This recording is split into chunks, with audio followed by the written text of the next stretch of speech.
Bien-aimés de la vie des saints, aujourd'hui 28 janvier, l'Église célèbre la mémoire de Saint Thomas d'Aquin, prêtre et docteur de l'Église, saint patron des étudiants.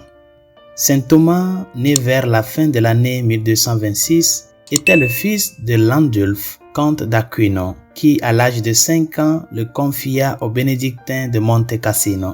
Ses maîtres furent surpris des progrès qu'il accomplissait, car il surpassait tous ses condisciples dans l'apprentissage comme dans la pratique de la vertu. En âge de choisir son état de vie, saint Thomas renonça aux choses de ce monde et décida d'entrer dans l'ordre de saint Dominique, malgré l'opposition de sa famille.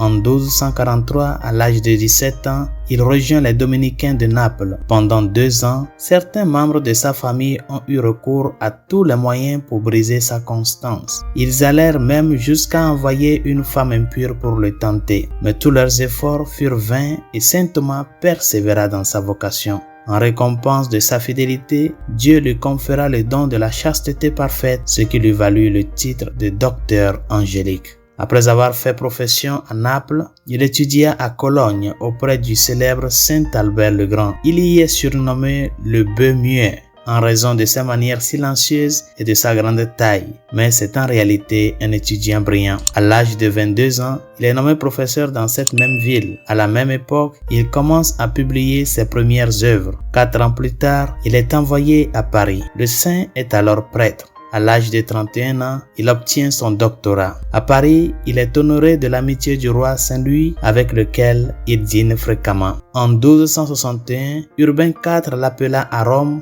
où il fut nommé pour enseigner, mais il refusa catégoriquement d'accepter toute dignité ecclésiastique. Saint Thomas ne se contenta pas seulement d'écrire. Ses écrits remplissent 20 tomes volumineux caractérisés par la brillance de la pensée et la lucidité du langage, mais aussi il prêcha souvent et avec le plus grand fruit. Clément IV lui offrit l'archevêché de Naples, qu'il refusa également.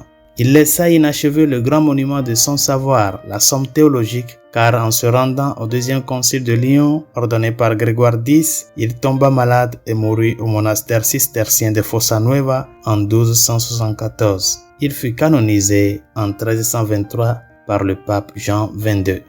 Prions.